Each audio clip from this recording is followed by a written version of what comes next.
ভোজন রসিক বাঙালির কাছে মিষ্টি যেন এক অমৃত।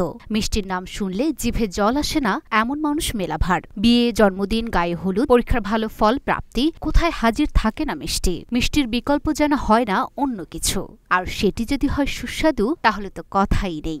এমনই এক মিষ্টির নাম নোয়াখালীর সোনাইমুড়ির দেউটির ছানা মিষ্টি। শত বছরের ঐতিহ্যের এ ছানা মিষ্টি এবার যাচ্ছে ইউরোপ, আমেরিকায়।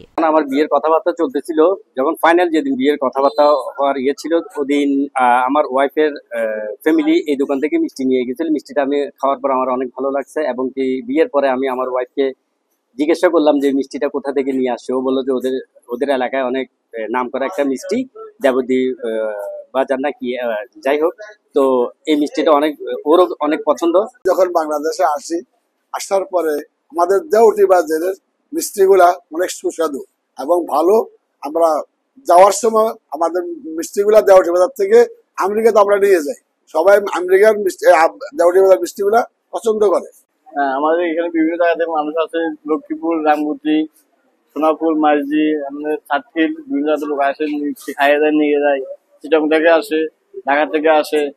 আমাদের মিষ্টিটা খুব ভালো এই কারণে। প্রায় ১০০ বছর আগে নোয়াখালী জেলার সোনাইমুড়ি উপজেলার দেউটি ইউনিয়নের বটখেল গ্রামের করুণা মন্দার বাড়ির করুণা বাবু মজুমদারের হাতেই এই মিষ্টির যাত্রা শুরু হয়। পাশাপাশি সময়ে সুখ দেবনাথ নামের আরেকজনও এই বাজারে মিষ্টি বানানো শুরু করেন। প্রথম দিকে করুণা বাবু মজুমদার বাড়িতে বসেই মিষ্টি তৈরি করে বিক্রি করতেন। চাহিদা বাড়ার পর দেউটি বাজারে মিষ্টির দোকান খুলে বসেন তিনি। দোকানটির নাম দেন করুণা মজুমদার মিষ্টি ভান্ডার। তারপর আর পেছনে ফিরে তাকাতে হয়নি তাকে। আমরা আসলে ওই আমাদের কেজি 240 টাকা করে আমরা বিক্রি করি, প্রতি পিস আমাদের 8 টাকা করে পড়ে আর কি। হ্যাঁ, তো এখন আসলে এই মিষ্টি যদি বাইরে থেকে আপনি নিতে যান তাহলে এটা 300 টাকার কাছাকাছি মিষ্টি আপনি নিতে হবে। আর একটা মিষ্টির দাম হবে 15 টাকা 20 টাকা।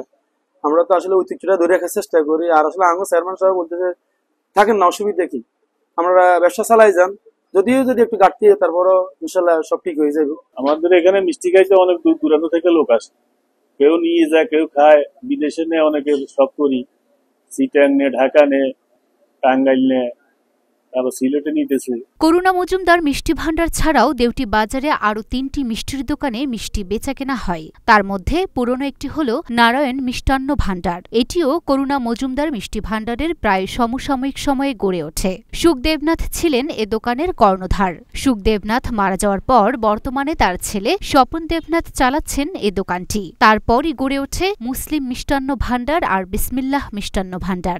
এই মিষ্টির পরিচালনাটা শুরু হচ্ছে আমার দাদু তৈরি করছে, ওনার নাম হচ্ছে করুণা বাবু। ওনার ছেলেরা এখন শুরু করছে, ওনার ছেলেরা করে, আমি হচ্ছে ওনাদের নাতি। এই মিষ্টিটা হচ্ছে বিখ্যাত, আর এই মিষ্টিটা সবচেয়ে সুস্বাদু জিনিস। এটা অরিজিনাল গরুর দুধের তৈরি। এখানে আপনার মিষ্টি তৈরি হয়, দধি তৈরি হয়, রসমলাই তৈরি হয়, ঘি তৈরি হয়। এগুলো আমরা এই কারণে ওই ঐতিহ্যতা ধরে রাখছি, সুস্বাদুর কারণে।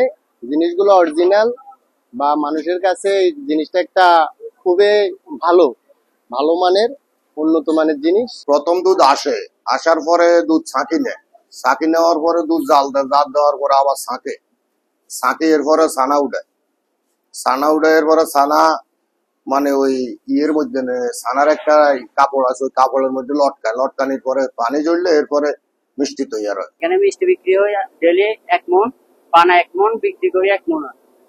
আর যেদিন কোরবানের টাইমে বিক্রি করি 3 মণ, 2.5 মণ এরকম। ডেলি মিষ্টি ডেলি সাপ্লাই হয়। এক দোকানের মিষ্টির সঙ্গে আরেক দোকানের মিষ্টির স্বাদে তেমন কোনো পার্থক্য নেই, যে কারণে 4টি দোকানেই এখন সমান্তরে বিক্রি হয় দেউটির ছানার মিষ্টি। বিভিন্ন উৎসবের সময় ছানার মিষ্টির জন্য এখানকার দোকানগুলোতে উপচে পড়া ভিড় লেগে থাকে। শুধু কি তাই, দেউটির ছানার মিষ্টি ছড়িয়ে গেছে দেশের গণ্ডি পেরিয়ে ইউরোপ, আমেরিকা আর মধ্যপ্রাচ্যের বিভিন্ন দেশে। উৎসব ছাড়াই এ মিষ্টি খেতে সারা বছর ভিড় লেগে থাকে। দূর দূরান্ত থেকে মানুষ বিখ্যাত ওই মিষ্টির স্বাদ নিতে ভিড় করেন দোকানে। দিন দিন বাড়ছে মুখরোচক দেউটির ছানা মিষ্টির চাহিদা। আর সোনাইমুড়ি যে উপজেলাতে হচ্ছে দেউটি ইউনিয়নটা, দেউটির নাম আসলে আসলে মিষ্টির কথা চলে আসে। তো দেউটির মিষ্টি এটা ঐতিহ্যবাহী মিষ্টি। আপনারা জানেন যে অলমোস্ট 100 বছরের কাছাকাছি, 70-80 বছর বেশি হবে, 100 বছরের কাছাকাছি এই মিষ্টির আসলে প্রচলন রয়েছে। এবং এখানে ঐতিহ্যের কথা বলতে গেলে মিষ্টির কারণে মানুষ দূর দূরান্ত থেকে, বিশেষ করে যারা প্রবাস থাকে, আপনি প্রবাসে গেলে শুনবেন দেওটি মিষ্টির কথা, এবং সারা বাংলাদেশের একটা সুনাম রয়েছে। তো আসলে ওই মিষ্টিটার কারণে এই অজপাড়া গ্রামে হাজার হাজার মানুষ আসে, সবসময় মিষ্টির জন্য আসে, মিষ্টি খায় এবং যাওয়ার সময় ওরা নিয়ে যায়। তো এবং আমি যেটা বলবো যে এই মিষ্টিটা অত্যন্ত সুস্বাদু, এবং এটা ডায়াবেটিস যারা আছে রোগী তারাও কিন্তু খেতে পারে।